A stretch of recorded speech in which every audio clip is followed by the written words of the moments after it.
You're listening to a Roddenberry podcast.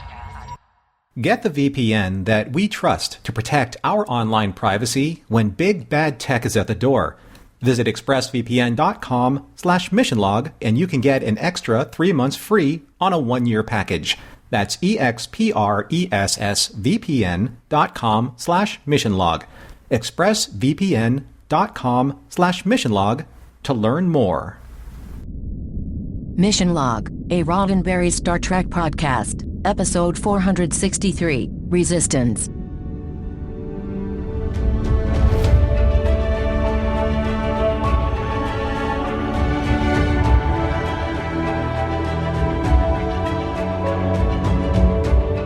Welcome into another episode of Mission Log, a Roddenberry Star Trek podcast. I'm John Champion. And I'm Norman Lau. On every episode of Mission Log, we examine an episode of Star Trek, getting to know the characters and the stories they tell, pulling it apart for the morals, meanings, and messages, and asking ourselves if it stands the test of time.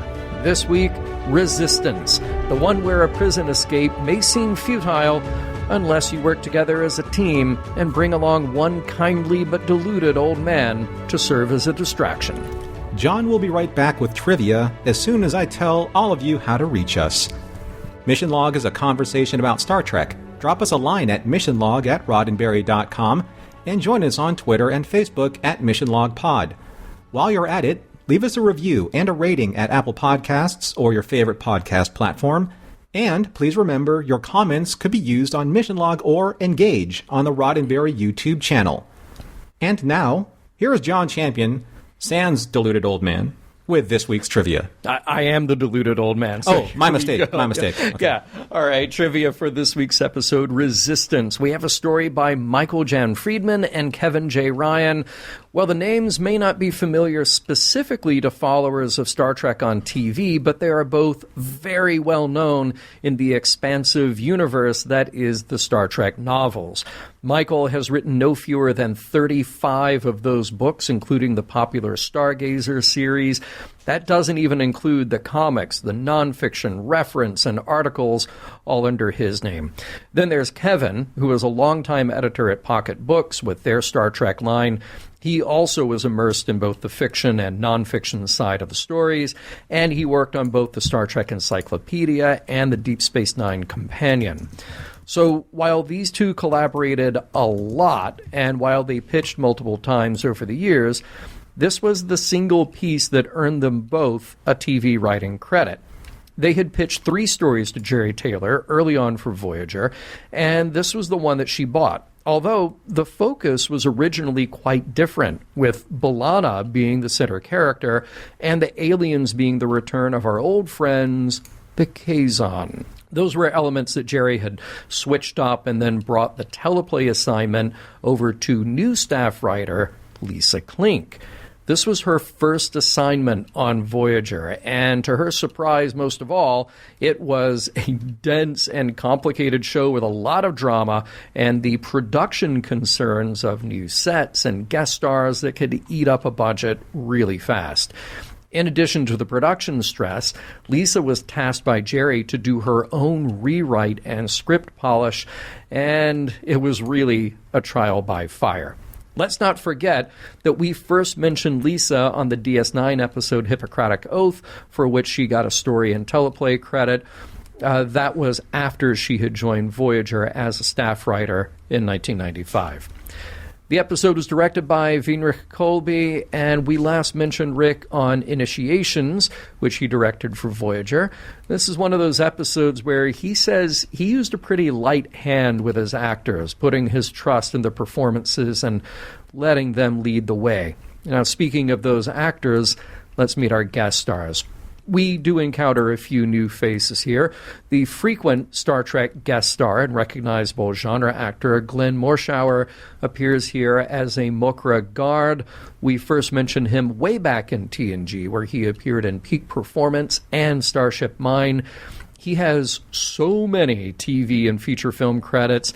I'm just still endlessly entertained that he's in the Transformers franchise, where he plays General Morshower, both in some of the films and the ride at Universal Studios. So catch him there. Tom Todorov plays the Resistance contact Darrad, and this, his only Trek appearance, comes relatively early in his professional career on camera. A number of roles followed, but Tom also works behind the scenes and has become a very busy acting, voice, and dialect coach in the industry. Alan Scarf plays Ogris, the magistrate of the Mokra and the lead heavy in this week's show. He's a returning Trek guest star, as we saw him back in TNG on both Data's Day and Birthright Part 2, where in both episodes he played a Romulan. And this is his last Star Trek credit, but it's interesting to note that it's not his only experience on Voyager. He was originally cast as the Kazon Jabin for the pilot episode and shot a few scenes. The role was recast with Gavin O'Herlihy, and those scenes were refilmed, but obviously no hard feelings, as Alan's talents were readily used for this episode. Finally, in the role of Calum, we have a very special guest star from stage and screen, the iconic Joel Grey. He grew up in a showbiz family and started appearing in variety acts before he was 10 years old. His first film role came 70 years ago in the 1952 military romantic comedy About Face, but Joel is probably best known for the role that won him both a Tony Award and an Oscar as the Master of Ceremonies in Bob Fosse's Cabaret. He knew nothing about Star Trek at the time of this episode, and the production had tried to hire him before. It was this script and the opportunity to work with his old friend Kate Mulgrew that got him on board for this, his only Trek appearance. At 90 years old, Joel is still going strong with a recurring role in the Hulu series The Old Man. John, would you mind if I jumped in, if I may? I always appreciate when you jump in, because we always have our own favorites and our own stories to add to trivia. So there is a connection between Kate Mulgrew and Joel Grey. In 1985, Remo Williams, The Adventure Continues. She played a Major Rayner Fleming to complement his role, and probably the most memorable role, as Chun, the Master of Sinanju, who looks far older than his character of Calum in this episode.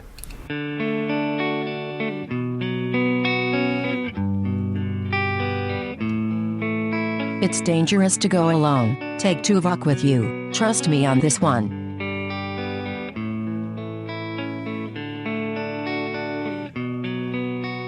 Prologue.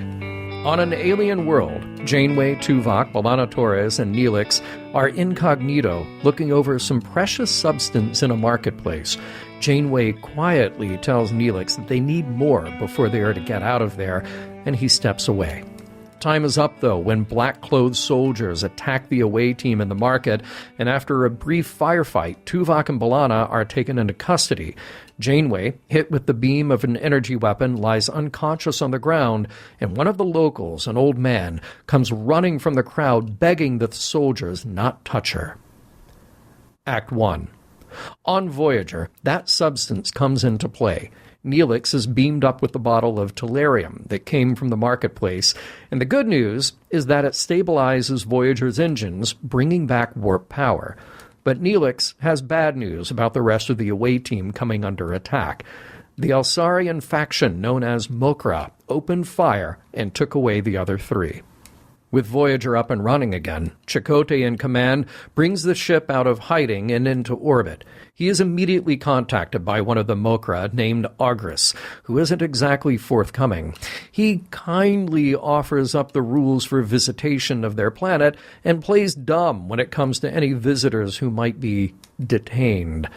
Once he's gone, Chakotay reminds Neelix that they have to explore diplomatic options even if they don't trust him. On the surface, B'Elanna and Tuvok are indeed in a holding cell of some kind, and it seems like they won't be able to escape anytime soon. Janeway's predicament is much different, though. She awakens in the humble home of the old man who shouted down the soldier earlier. He's doting over her, bringing her something to drink, and offering some food after she rests. He's tender toward her and says that there's nothing to worry about now that his daughter is home. Act 2. Captain Janeway insists that she's not Calum's daughter, Ralkana, but he seems nonplussed by the information. Soon he goes back to offering soup and stern warnings about crossing the Mokra. She'll need her strength, after all, when they attempt again to break his wife, her mother, free from prison where her friends are also being held. Meanwhile, on Voyager, Chakotay takes an in-person meeting with Ogris, who expresses the Mokra concern over the arrival of a ship with such a reputation as Voyager's. Chakotay assures him that they are there in peace, but neither side gives an inch. Chakotay isn't willing to give information about what or who brought them there, thus revealing an informant, and Ogris isn't willing to allow them to contact the imprisoned away team. Speaking of, Tuvok and B'Elanna are intimidated by Ogris himself, demanding information about their contacts in the Resistance. They repeat that they don't know any, but it's little use. Tuvok is taken away for interrogation. That leaves Janeway in Kalem's home, in a neighborhood crawling with Mokra soldiers. He is ready to get out as soon as they can, but first he wants to gather things to take to his wife when they find her, some clothes and a necklace that catches his eye. He insists that Ralkana wear it for when they are reunited, and Janeway reluctantly keeps it on. Then Kalem turns his attention to the letters he's been writing every few days to his wife. They sit in a box, undelivered, years' worth. He's concerned about not finding the one he wrote a few days ago. He goes to write again, but the tremor in his hand prevents him, and he turns to his daughter for help. Janeway listens as Kalem gets lost in his memories again of his wife and daughter and his own frustration of what he can't remember to tell her.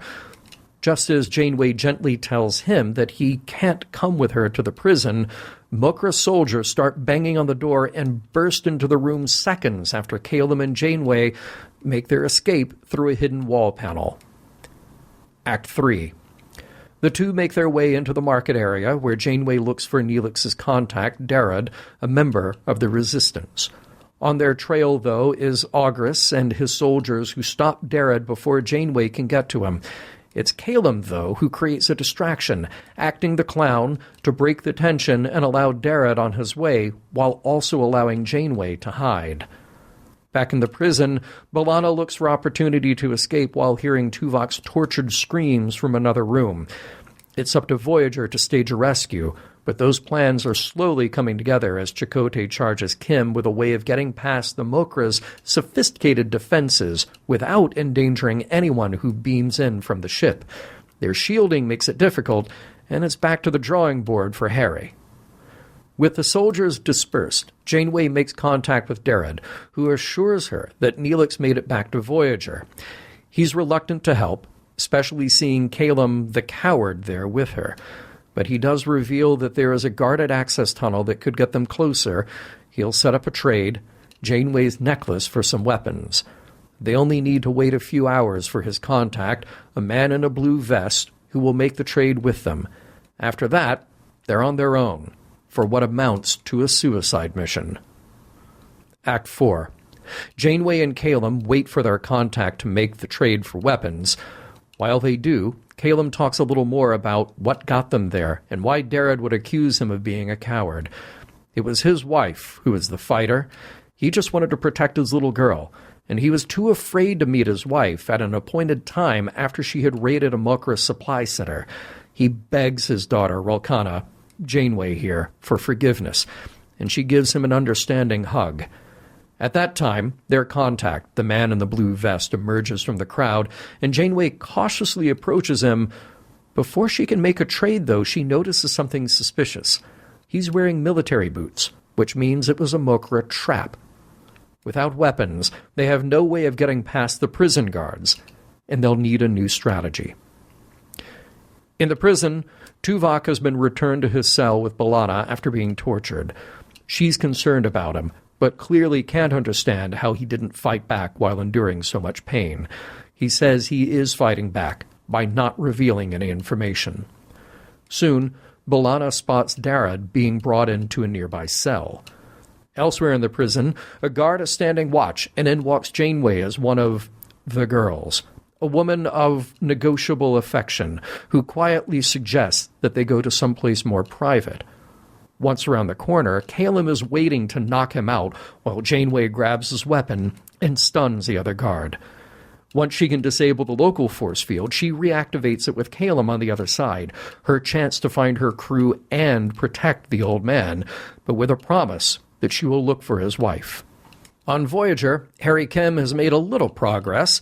Although they are staring down a planet-wide sensor net, they may be able to fake multiple signals to confuse the Mokra where exactly they'll be beaming in a rescue party. It's a good plan, but it's also a little late when the Mokra start firing ion cannons at Voyager. They've got 2 minutes to pull out, or else. Act 5. Now deep inside the prison, Janeway disables the shields around the prison and destroys the control panel. When the alarms blare, it's opportune time for B'Elanna and Tuvok to escape, the latter by using a Vulcan nerve pinch on one of the guards. The distraction is enough of an opportunity for Janeway to find Darrett, who leads her to Tuvok and B'Elanna. Along the way, they find Calum again, who is still looking for his wife. Together, they all get stopped by Ogris and his goons, who now have the perfect chance to settle the score. Meanwhile, on Voyager, they're taking hit after hit from those Mokra ion weapons and need to escape. Harry can buy them a little extra time by maneuvering to an area where there's a heavy storm coverage, but that may only be a matter of minutes. Back in the prison, Ogris has all his prisoners right where he wants them, and he monologues a bit about how long Calum has been on this same foolish mission, even though his wife has been dead for 12 years, and his daughter was shot when she made it as far as the tunnels some years later. In his state, Calum can only mutter that these are lies, and when Ogris moves toward Janeway for interrogation, the old man loses his composure. He fights back, taking on Ogris and fatally stabbing him, but in the melee, Calum is shot by one of the remaining guards. It's Janeway who gently leans over a dying Calum, now acting as his daughter, saying that Ogris had told only lies, that her mother is fine, and that she was happy to get his letters, and more important, that they both forgive him. As Calum passes, Darrett says they will never forget his bravery. Now safely back on Voyager, Janeway is distracted while hearing Harry's status report. When he leaves her alone, she reaches for the necklace Calum gave her, holding it close to her face. The end. That was not an easy recap to break down, John, because this is a very plot-heavy, very impactful episode, and I think we just need to jump straight into it. What do you say? I think we do. That's sort of the mission log thing here is when it's a heavy character-driven, emotionally driven, and plot-driven episode. Just get through the plot. Now we get to talk about the character stuff. Mm-hmm. So, and speaking of character stuff, right from the beginning, I gotta say, this is how I want to see Neelix used throughout Voyager. Think about what's happening just from the beginning, from the teaser. He's valuable to the mission. He takes things seriously that need to be taken so. And he can play things with a light hand. He's not a walking joke, though. Like, more of this Neelix. This is what I want. I absolutely agree. And staying true to Neelix, when the contraband vial is being scanned, I like the added detail that they were around like a bread cart, so he picks up a loaf of bread, starts sniffing it, because he's also a foodie, but it's also part of his cover. Yes. And yes. Do you think that we took him a little bit more seriously because his wardrobe being in kind of like in that camouflage just toned him down a little bit, so we're paying more attention to him as opposed to his wardrobe? That is a huge thing. Yes, I think you're absolutely right. Yeah. Oh, and by the way, what money are they going to use to buy said contraband? So, just curious. Money being a thing of the Delta Quadrant and all that. You gotta wonder. Hopefully they're not trading Federation tech. They wouldn't do that. Maybe maybe their money system is something that's just so easy to replicate on board Voyager. They don't even care. Like, oh, you want 5 tons of candle wax? Yeah, we got that. No problem here. Oh, that's interesting. 5 tons of Never mind. I'm not even going to go there. That's all they need. That's all they need. Yeah. I do like some great words of Tuvok wisdom. We have insufficient evidence to dismiss either conclusion, talking about whether Janeway was captured or the rest of the team captured or made it back to Voyager. And I love that how B'Elanna calls it, the Vulcan way of saying hope for the best. I thought it was great. It's purely logical. It absolutely works. Very snappy writing in this episode. I do like the line when Chakotay said, if there's any chance for a diplomatic solution, I'll pursue it. I like that. I like how that's starting to springboard off of his last few episodes. We're starting to see a little bit more rounded Chakotay as a character. Yep. And a great way to sort of remind us all that this is what Starfleet does with the best of intention. Speaking of people maybe without the best of intention, Auguste delivering that line, I'm here to help.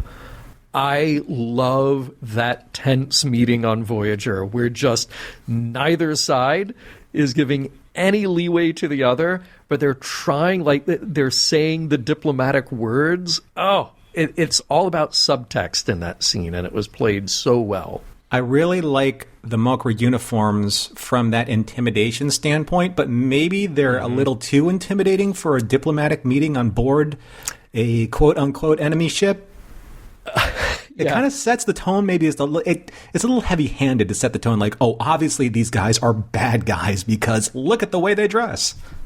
Yeah, it is a bit much, particularly when Auguste is sitting there saying, your ship is, you're antagonistic and you come around and terrorizing other places. Meanwhile, he's got these armed, black shrouded guards, Look, something that will probably come up a lot today, and I'm just going to get it stated here early on, and it'll be a frequent refrain, is pointing out Joel Grey's delivery, his body language, just every moment that he's on screen is pretty remarkable. I mean, you can watch him and you can feel this character as he gets lost in his thoughts or racked with the concerns of the past. It is painful and beautiful to watch every single moment.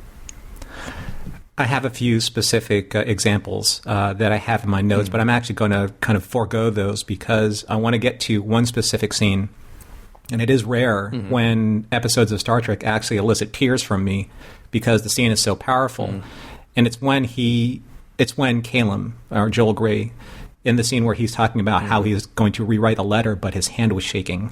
So he wanted his daughter to write for him. And when you watch Joel Grey, the nuances of his performance are obviously going to be talked about ad nauseum in this, in our notes. But that scene has Kate in the background, out of focus, and it reminded me a lot of when we asked Nana when she was standing there when Avery was doing his scene at the end of Far Beyond the Stars. Like, what do you do when you watch an actor of that caliber elicit such a performance? From where does that come from, and how do you react to that as an actor who has quality of their own? What's in your thoughts at the time? So I was curious to see if we were ever going to get back into focus on her watching him act that scene. So that's just always something in the back of my mind. Yeah, I mean, look, in an episode where the reacting of acting is so important, so we do get some great moments like that. Like, oh my God, I mean, that scene in the market where he creates the diversion. There is such strength to it, but also an incredible discomfort to that scene. But look at Kate's reaction. Her reaction at the end of it, where she's obviously thankful that he did this, but she's also trying to restore some amount of dignity to him. It's incredible. She does it all without saying anything, and she's pitch perfect in that. All right, something fun. Does nobody on this planet think twice about the very clearly different species just walking around there who they've never seen before? And by the way, on this planet, what tech do they actually have? So they don't have transporters. Remember, Chakotay says they're unfamiliar with transporters. But they did just hang out on Voyager for a little while. They have a planetary defense grid. They have weapons that can disable a starship that's in orbit. I mean, it's kind of interesting how they decided what the technological limits were going to be for everybody there.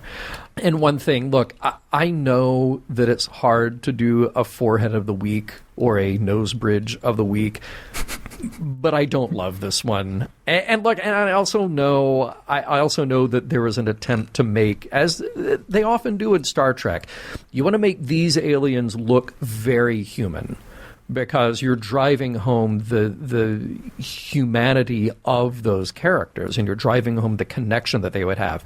Janeway can't look too different from Calum, because then that breaks the illusion that he would believe that she is his daughter. Right. But it is distracting. So, yeah, I think they were trying to go for like this grand marketplace type of, like almost kind of like a Casablanca-esque, kind of like milieu of all these different races. Mm-hmm. But yeah, there's limitations to it. I'm going to go one step further and say that they probably could have had maybe more shrouded characters in a marketplace, seeing that this is kind of like a seedy type of environment where people would want to keep their identities covered. There was a scene where as soon as they broke down the doors of Calum's place and then he and Janeway escaped, they were walking through the marketplace pretty much completely uncovered. You'd think they would want to find something to hide their identities, but again, just for the sake of story, that's what happened. There's a scene where Auguste was, again, trying to negotiate with the bridge crew, and then Neelix is there being kind of like the advisor du jour. I mean, he was amazing in this episode. He was just doing a completely different tone on Neelix, Ethan was. And I like Neelix, for the comedy that he brings, but I also like seeing more of this balance out that almost overt, obligatory comedy that he, on the surface, because of what he looks like, the way he dresses.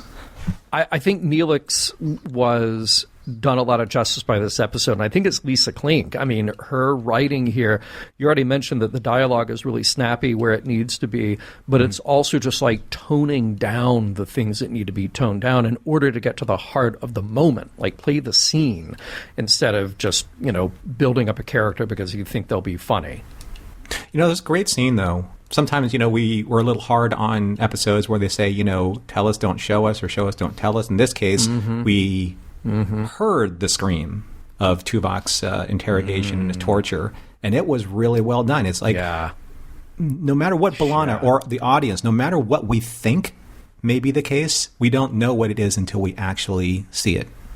So it lets us kind of play in that imaginary realm a little bit. Yeah. That was an intense, very well done scene. And then the follow-up to that with them having a conversation and Tuvok saying Vulcans are capable of suppressing certain levels of physical pain. Beyond that, we must simply endure the experience. It was this heartbreaking thing because you know that even somebody as tough as Tuvok has his limits, and he's just got to sit there and take it. Her reaction to that, again, great moment, great scene, just so well done. Yeah, I think, again, going back to Lisa Klink and crediting her for, again, very sharp dialogue.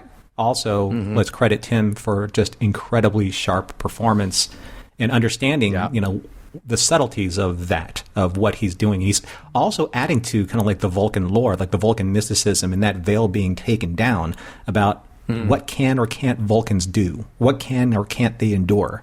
So I thought that was important, just for the vernacular of Star Trek. One thing that is not as important to the vernacular of Star Trek.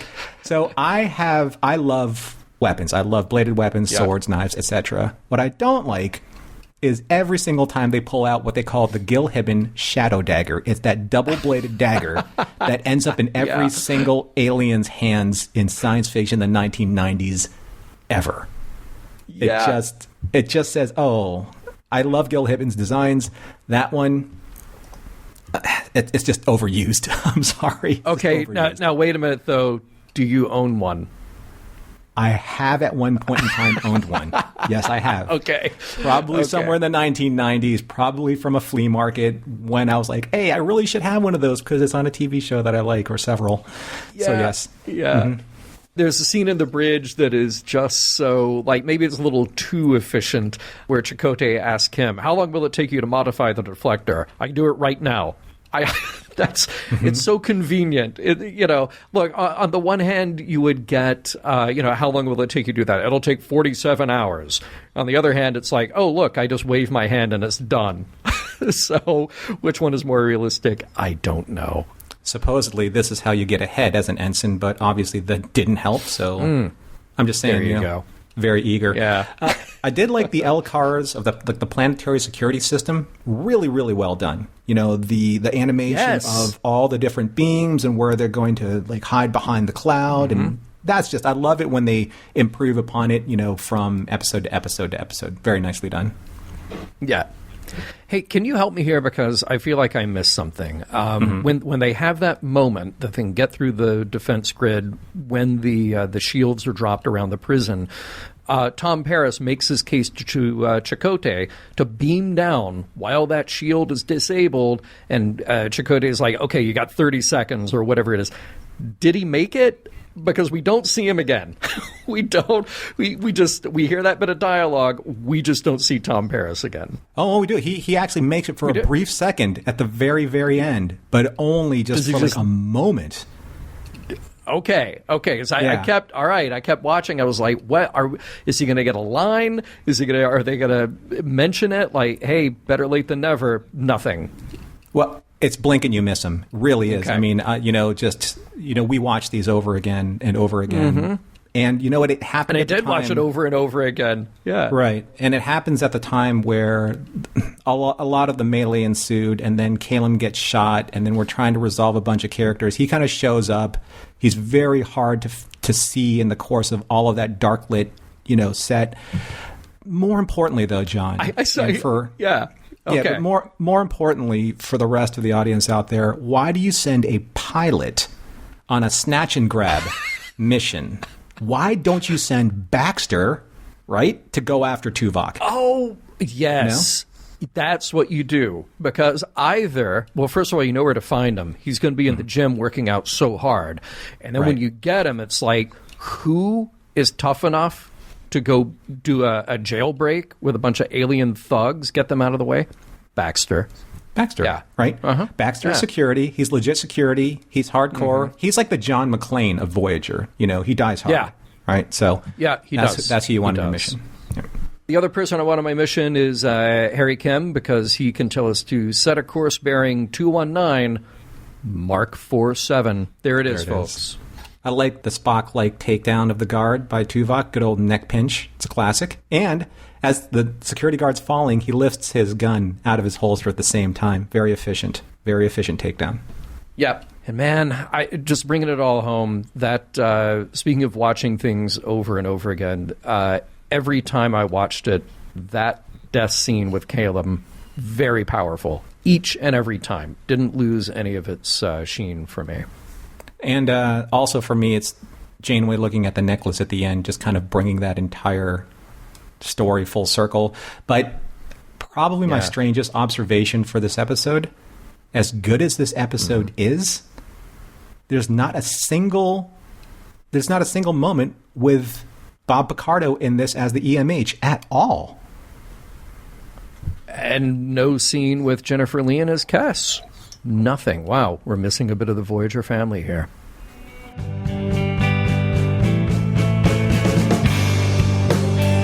From my analysis of vocal stress patterns, there is a high probability that Tuvok was forced to walk across a pile of Lego.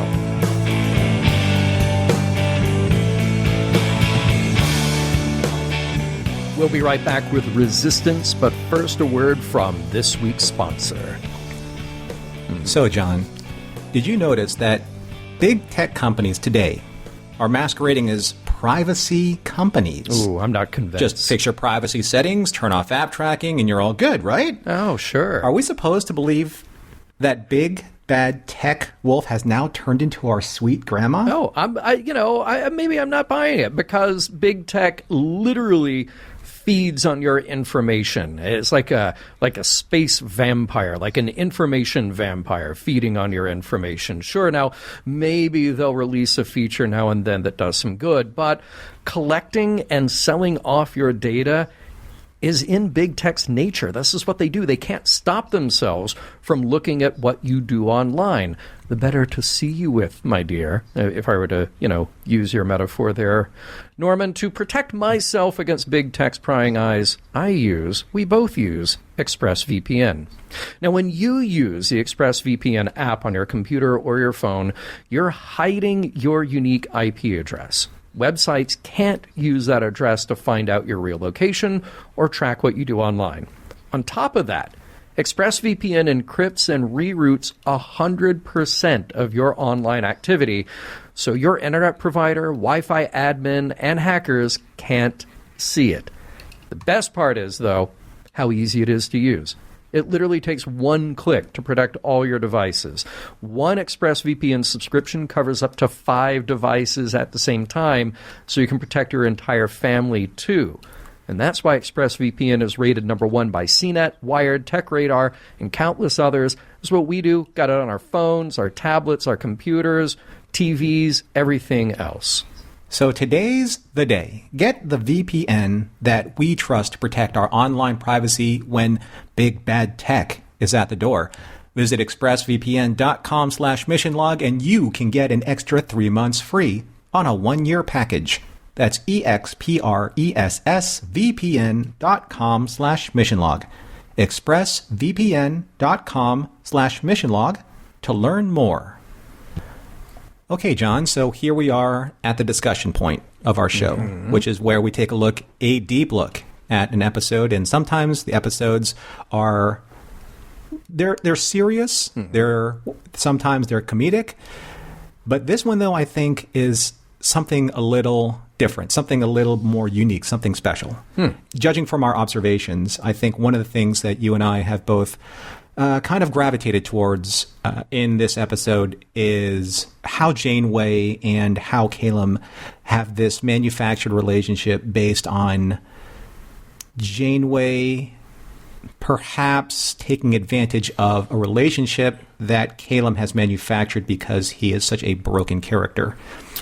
And I want to start off this discussion with you and with the audience. There is a scene that bothered me. And I wanted to kind of get this out in the open, and maybe we can have a little bit more of a 360-degree look at maybe I'm looking at it the wrong way, maybe it just affected me the wrong way or the right way. There's a scene where Janeway is planning to infiltrate the prison to break out Tuvok and B'Elanna, and she needs weapons and information. And in the course of that dialogue, Darod, the fixer for those weapons, wants to make an exchange. And Janeway says, I don't have anything to trade. And then he looks at the necklace and he says, that's worth some weapons. And Janeway says, I can't. And then Calum says, yes, you can, if it'll help to bring her, Calum's wife, back to us. That's not Janeway's necklace to trade. However, she does have a responsibility to her ship and her crew. Saving them is non-negotiable, but it still bothers me that she's turned Calum into an asset and trading on his delusion. What's worse about it to me is that he's continuing this because he wants so desperately to believe that she is his estranged daughter. So am I seeing this differently than other people, or is this something that is it an extremism that Janeway has to endure because of the situation that she's in? Well, so let me ask you this then, because I get where you're coming from with your discomfort with that scene. The thing that sort of made it okay for me is that there are many steps along the way, both before and after that scene, where Janeway has this genuine tenderness toward it. Like, look at the number of times that she just gives him a hug. Like, I'm here with you, I'm present with you, I understand that you are in pain, even if I can't really do anything about that, even if I'm not the person that you believe me to be. And in that scene with the trade, I feel like her gut reaction was, this isn't mine to trade. I can't do that because it's meaningful to him, right? But as soon as she gets permission from him, then it's okay. And I guess maybe at that point, do you see it as like a cool professional detachment from the emotions that are at play there? Because let's say things had played out perfectly well. She trades in the necklace. There are weapons to be traded for. It's not a trap. They get their friends out of there. Caleb lives to see another day. Is he going to miss that? Will something else become the object of his delusion? Will somebody else become the object of his delusion? I feel like there are too many unknowns for Janeway to be too precious about it, other than just whatever Caleb's state is at the moment. And if his state at the moment says you can trade that away, then maybe she's got to go with it.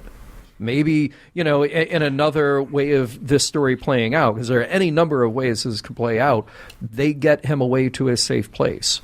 They get him some of the help that he needs. Dramatically, this sort of has to play out the way that it does.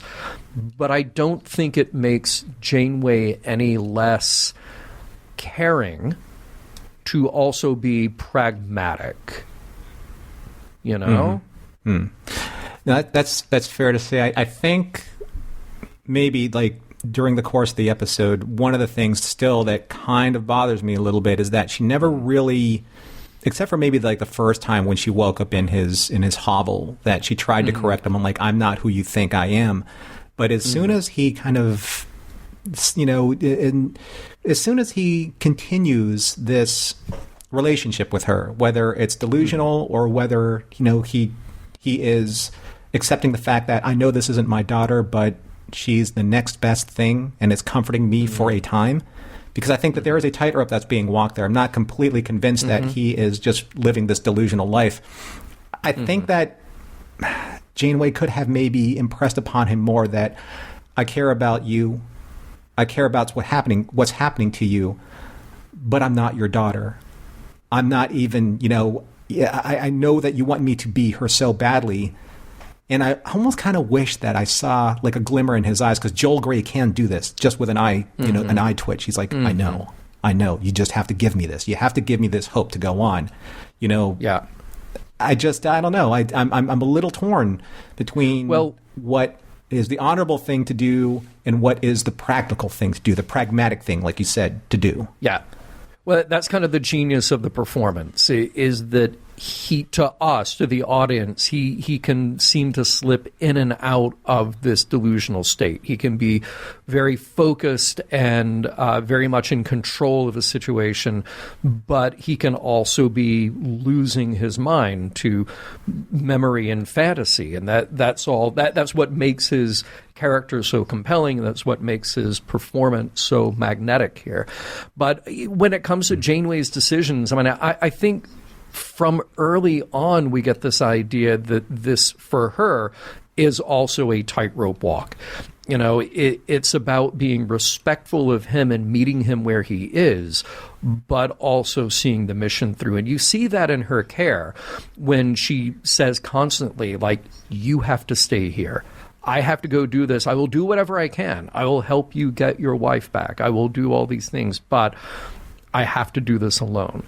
And she's doing that to protect him because, well, things play out exactly as they do play out, which is ending in his death and the sad reveal about what happens. But I'm curious, like, there are all these moments along the way where she gets clued in about his state. And it was interesting to me because you just talked about it, that, there's this one moment that she pushes back at the beginning. I'm not your daughter. I'm Captain Janeway. I'm the captain of a starship. This is who I am. And she could have chosen to keep steering him toward reality. Like, literally at every turn that he says something, she could have just denied it and said, nope, that's not who I am. That's not what the situation is. I will help you, but then I'm out of here, But almost as soon as she clues into what's happening with him, she drops that.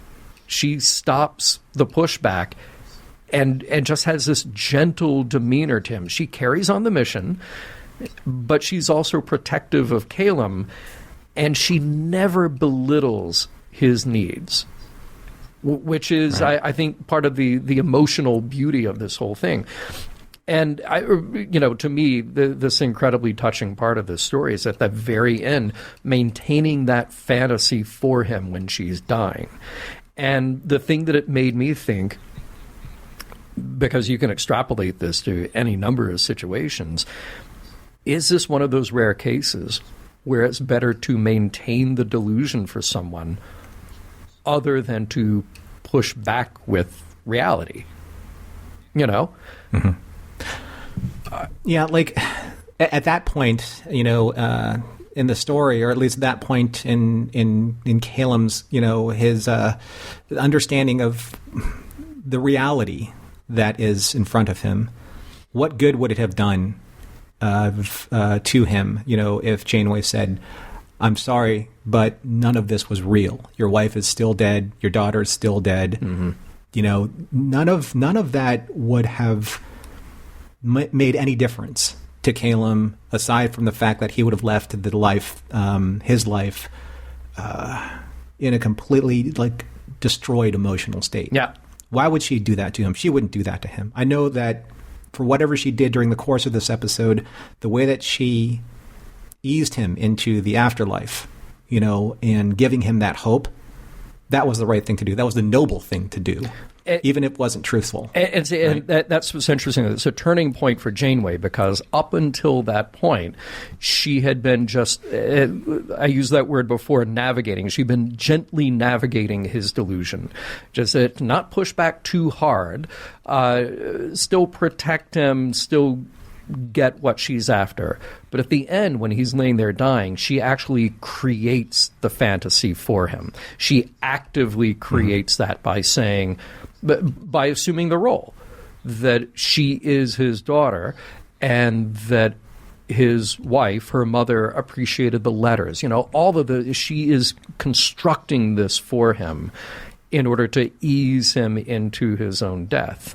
And, obviously completely wrong, but the very cynical way of looking at it is to say, well, look, when he's dead, he's gone, and Janeway is still Janeway, and she carries on with the life that she has had up until this point.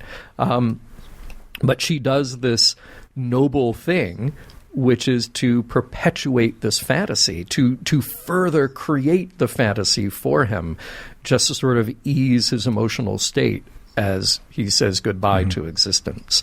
And usually I'm the person who, I don't consider myself cynical, but I consider myself a realist in some respect, to say, look, if we're going to argue here about what's more valuable, the harsh reality or the pleasant fantasy, I would say is better to have the reality than the pleasant fantasy. But here it's hard to argue with the idea that the pleasant fantasy is the more noble, the more caring, the more humanistic side to take. Right, humanistic, and that's the right word. I think that if Tuvok was going to, if he was going to try and, comfort Calum, in his final moments, it would have been a much different tone. I don't think that Tuvok would have been brutally Vulcan, but it would have been a different tone. And I think that it's nice to, I think it was a good moment for Janeway, a good moment for Kate, where she, of all of the things that she's experienced so far in the Delta Quadrant, she hasn't lost her humanity. Yeah. She hasn't lost the quality of mercy. Yeah. And I think that was that moment where, honesty is one thing, mercy is a completely different other thing, and this is the time for mercy. Yeah. Yeah. Let's talk about another really standout moment of this episode, and that is Calum creating his distraction in the marketplace. He's using the only weapon that he's got. and that is his ability to put on a show here and allowing himself to be humiliated in order to save someone else. And I don't really have too much else to add to that other than to say that it is a strong, very personal moment.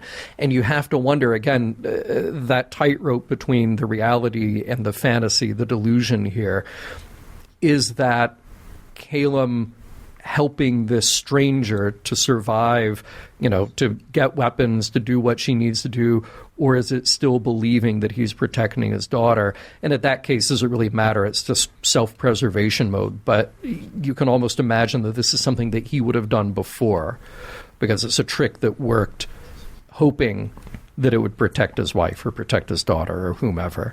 It was just an outstanding scene that on paper kind of would seem like nothing, and in any less skilled hands would not play with the emotional impact that it does. And I pointed out before that I feel like it's really Kate's reaction to that puts the emotional button on that scene. I mean, it would have been really interesting to have seen Calum's daughter, is it Relkana? Yep. In an image of some kind, see how close that Janeway resembled her, so that we have a better understanding of, yes, this is Calum's delusion because he can't shake the fact that this woman Janeway is so similar in the way that she looks, in the way that she acts, and kind of like, in her personality, kind of like her strength and her steadfastness, because now you will really understand why he's going at such lengths, or he's going to such lengths to put himself in harm's way and humiliate himself because of her, because he wants to keep her safe, because either one, he couldn't do it before and understands the reality of she's gone, and this time around, the second time around, the second chance that he's gotten with Janeway, he won't let that happen again. Yeah. Right? So there is an interesting look at, I've been given the opportunity, this is Calum saying this, or maybe even thinking this, I've been given the opportunity to do things right this time, to make things better, because she's dropped in out of nowhere and said, you know what, she's the second chance that I never got. Yeah. What is he willing to sacrifice for that? He's willing to sacrifice his dignity. He's willing to sacrifice his personal honor, his nobility, because of this. Yeah. Is this the level of delusion that he's working on? Yeah. Yeah. Let's talk about another really standout and important scene here, and that is Janeway volunteering herself as a distraction in the prison. And it was a controversial scene at the time. The writer's room discussed this quite a bit, and Lisa Klink just firmly came down on the side of saying, no, if the stakes are that high, there is no question that you would use every tool in your arsenal to remedy the situation. Now, here's the problem. That scene was hyped up in promos, giving the wrong impression about what the episode was about. And that was a big problem. But I have to say, after watching this and watching it a few times, I think it was handled with absolutely the seriousness that the situation deserved. A moment like that is such a cliche, and I don't know how many times we've seen something play out like that in World War II movies or spy shows or whatever, that maybe you're doing it with a wink and a nod. It could have been handled in 100 terrible ways. I think they got this just right.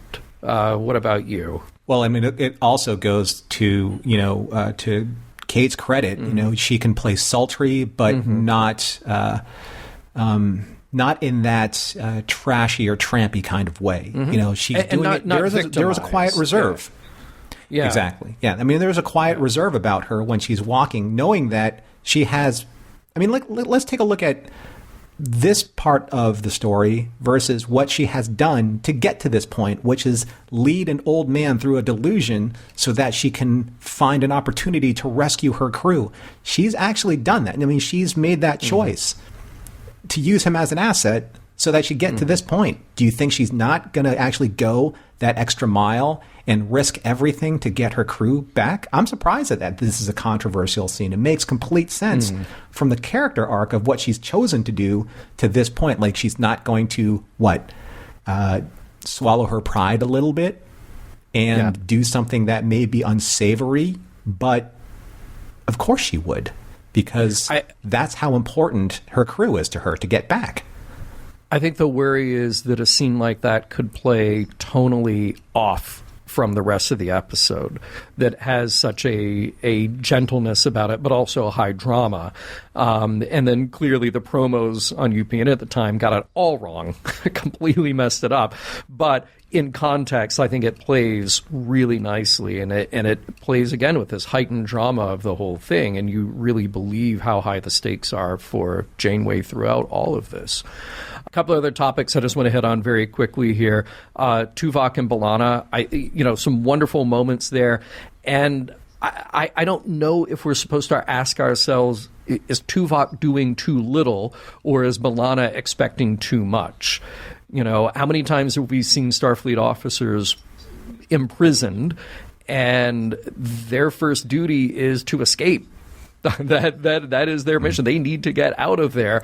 And, maybe Tuvok knows that B'Elanna can't handle the torture the way that he did. But I really like his response to her, saying, we are fighting back by refusing to give them any information. That is true. But again, I also wonder, is he doing too little physically to get out of there? Does B'Elanna have a point? Well, the very first time that they tried to escape, they were outmanned almost 2-1, in the cell. Yeah. And B'Elanna was handled very effectively, by the security officer. I think Tuvok, being a security officer himself and trained in the art of understanding kind of situational awareness, he knows that, nope, in this prison cell, they have all of the advantage. They know exactly how to control their parties. They know exactly the redundancies of their security systems. Mm-hmm. And then later on, we are actually, informed of how good their security planetarily, as opposed to just in a cell, is, how good it really is, how impenetrable it really is. So I thought that made an excellent point of, look at how advanced our technology is in terms of the paranoia level of outside, invaders or outside influences. And when they're there, that's why, their hunt for the resistance, was so extreme, because they're a paranoid paramilitary society. Yeah. And I think that Tuvok's like, you know what? I've sized you up, and there's really nothing we can do here aside from endure it right now. Let's find out if Norman and John could resist this story any longer.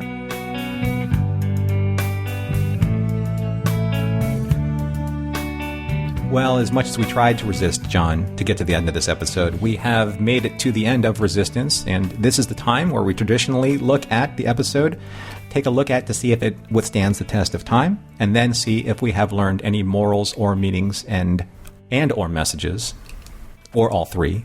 So, very powerful episode. We will get to our notes right now, and we'll start with you, Mr. Champion.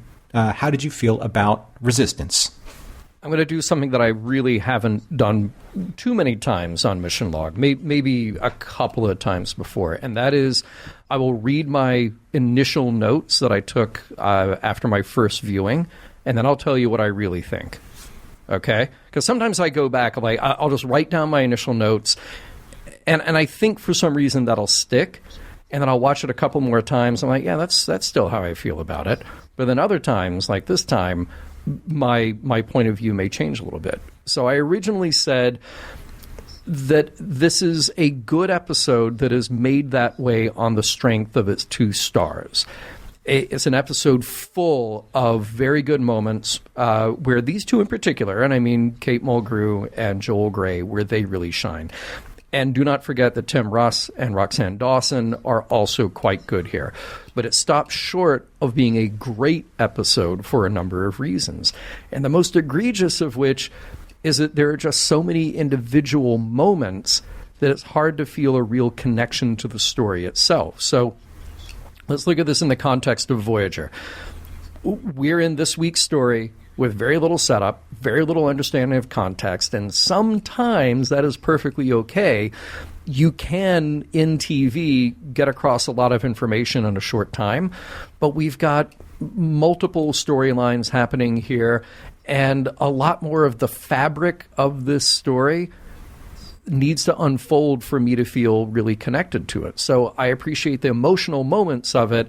Again, the performances are excellent all around, but it stops short of being great. Okay, that's what I originally wrote. That's what I originally thought and then I watched it 2 more times, and then I anticipated and got further connected to the emotional moments of this episode, and I'm just going to say this is really great. This is it. Oh, yeah, great. Yeah, it really... I still think that this episode suffers a little bit from the disjointed, episodic feeling of Voyager, because Voyager has the premise of a serialized show, but it is executed as an episodic show. Planet of the Week, Alien of the Week, and that's a tough thing to do, because we wouldn't be talking about Star Trek as long as we have. Star Trek wouldn't be made for as long as it has been made if all it was just morality plays in the guise of science fiction. We have to have an emotional connection to the characters as well. That's what keeps us coming back for more and more and more. And somehow this episode, because of the strength of the performances, because of those very tangible emotional connections between Janeway and Calum, Kate and Joel Grey, just felt that much more real every single time around. I found myself getting drawn further and further into Joel Grey's performance here, and really genuinely feeling for him. You teared up at what I forget what scene it was that you said that he wanted to rewrite the letter to his wife, that course. last letter, but his hand was shaking too much. Of course. Yeah, just a beautiful scene. I found myself emotionally more affected by that death scene every single time that I watched it. Genuinely so. And I feel like, in retrospect now, if I were to fault this episode with anything, it's either that, okay, you could get rid of some of the imprisonment story with Tuvok and B'Elanna, or some of what's going on with the ship, or what you could really minimize that, so you just spend more time with Calum and Janeway, or stretch this out into a 2-parter.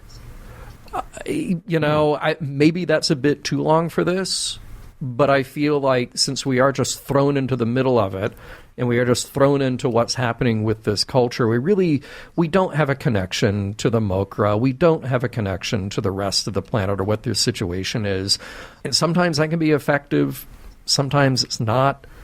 For me, it rubbed me the wrong way the first time around, but then I just gave myself over to the heart of this story. And I think that's what makes it so strong in the end. So there you go. It's maybe it only just stopped short of being at a 10 out of 10 for me, only because of that structural thing. But yeah, it won me over the more I watched it. How about you? I mean, sometimes, episodes, when you just jump kind of right in the middle of maybe a storyline that, sure, there were some small details like, who are the Mokra? Why are they invested in, them as rebellion or resistance? And I can get around that. I can either headcanon that or just say that, somewhere along the line between the last episode and this episode, they wrinkled somebody the wrong way. And I'm just going to say this because it's just the way I feel about this episode. For me, I think this is the best episode of Voyager I've seen since Caretaker. Wow. I've said this at times. And I've said this at times where when an episode emotionally affects me in a very unique and powerful way, that usually ends up rising very quickly in what I love in this case, Joel Grey's performances, there were just so many times where I was either in tears or on the verge of. I think the narrative is very strong. I think it's tight. I think the pacing is great. I think the production value in this episode, compared to other episodes that tried to create like marketplaces like this, or tried to create that kind of bleak, lived-in landscape, where everything's just used looking and beaten down and weather beaten, like the townscape, Calem's hovel, the prison cells, even the wardrobe. I think the wardrobe was fabulous in this episode because it gave you a real sense of that desperate grittiness, of this planet. And I think that Rick Colby, this is like one of those kind of episodes where you just really pay attention to the direction. So Lisa Klinks and his, collaboration, the performances that you were getting from like the main cast, all of that really, it all added to what would be a great episode. Then you add Joel Grey. Yeah. His presence on the show is the embodiment of the rising tide that lifts all boats. When you bring a Joel Grey onto, your production, everyone's game is taken up to that next level because, and especially when you have he and Kate working together, again, two masterclass actors who have given us masterclass performances in an episode several times. That's when you feel an episode when it evolves from very good, then you watch it again, to incredibly good, then you watch it again. And when you really pay attention to the emotional beats, the nuances, the particulars, it becomes great. It becomes something extraordinary. And because he's so good, another reason why I love this episode is because there are very few, if any, guest actors who have come on board Voyager who have been able to actually steal the scene away from Kate when it's just Kate and somebody else. Yeah. And Joel Grey has the power to do that and complement her at the same time. So when you have that kind of unique, special force, that dynamic on screen, it's very special to watch. That's why that you have to watch this episode, because of performances like theirs. Yeah. But it's not just about the performances alone. It's not just about what we think about the plot. And, we have to do what we always do at the end. Did we find a moral or meaning or message somewhere in the middle of this episode, or all of them, or none of them? So what did you think, John? I think just so very simply, and I just got it in a few words. This story, the beauty of it, and what won me over about this story is that it is about compassion above all. In this profound way, Janeway shows it to Calem.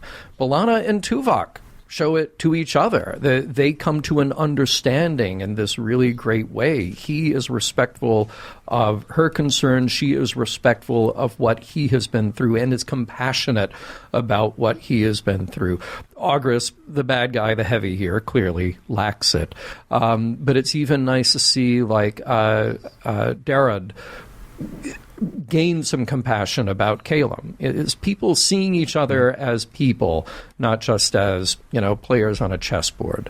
So I think that's really nice about it. But I also had this other thought that isn't necessarily a moral meaning or message, but it made me think about the experience of living someone else's life.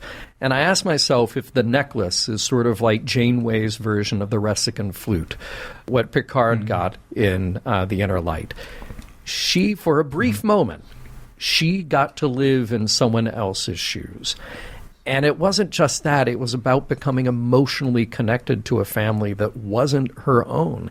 And now she has this memento of an alien on another world who will be long gone. And that life is just a flicker to everyone else except for her. But for that moment, she got to connect emotionally, personally, humanely, compassionately to this other being. And I think that really shows something about Star Trek at its best. When again, as I said before, it isn't always just about the morality play with the sci-fi dressing. It is about the human component there, and it is about meeting somebody where they are emotionally and having that compassionate hand. So I think that's really sort of the beautiful, the heart of this story, even if we're not calling it necessarily a moral meaning message. That is the heart of what we've seen here. How about you? Well, I love how you've equated, what Janeway was looking at the very end and having her kind of like relive the experience of the planet by just looking at the necklace, so briefly, and how that is. I mean, it is definitely like emotionally, associated with Picard, with those few notes that he played on the flute at the end of The Inner Light. I mean, it's heartbreaking and sobering, and I think that that's where I am, with this episode. And I know that some listeners, they tend to enjoy more of our organic conversation at the end, John, but I had to write this down in a way where I personally wouldn't emotionally break thinking about this episode and what I believe this episode stands for. So being able to read it on a script will keep me a little bit more emotionally in tune with what I need to say.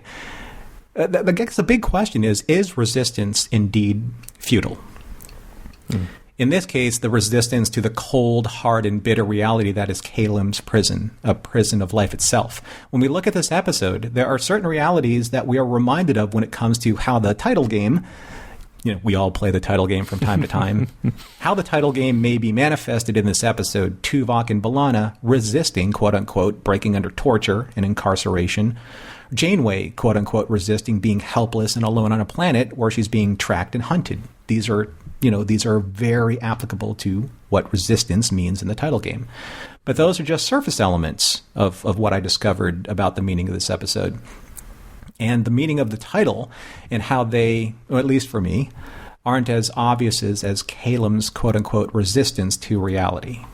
So we've known people in our lives, perhaps even ourselves at times, who are so unrealistically optimistic, so stalwart in their beliefs that things are better than they seem, even if the facts and the proof are stacked against them. People suffering from abuse, from violence, from bullying, from cancer, from sickness, from every possible factor under the sun, that these people should have been broken by the sheer weight of cruelty of what has befallen them for years or perhaps decades. But they won't.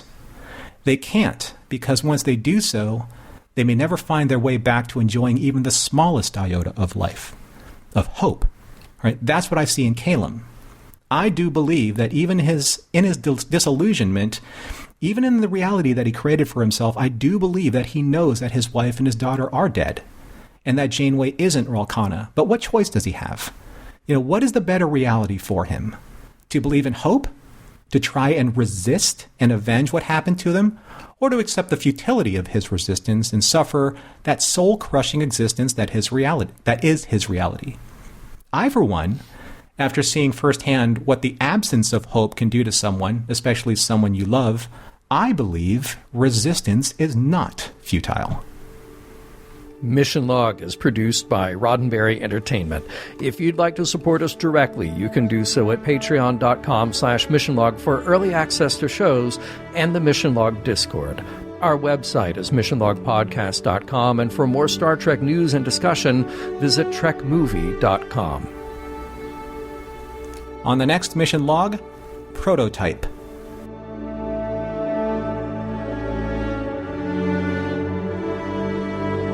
Some of the music for Mission Log provided by Warp 11, online at warp11.com.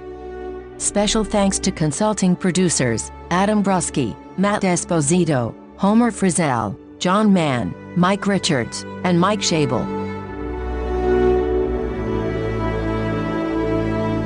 I wonder if there will be a sequel to this episode titled Impedance. I am sure that the engineers in the audience got a charge out of that one.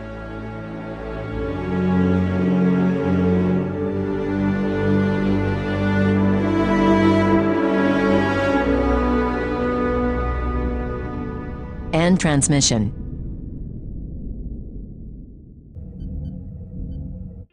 This is a Roddenberry podcast. For more great podcasts, visit podcast.roddenberry.com.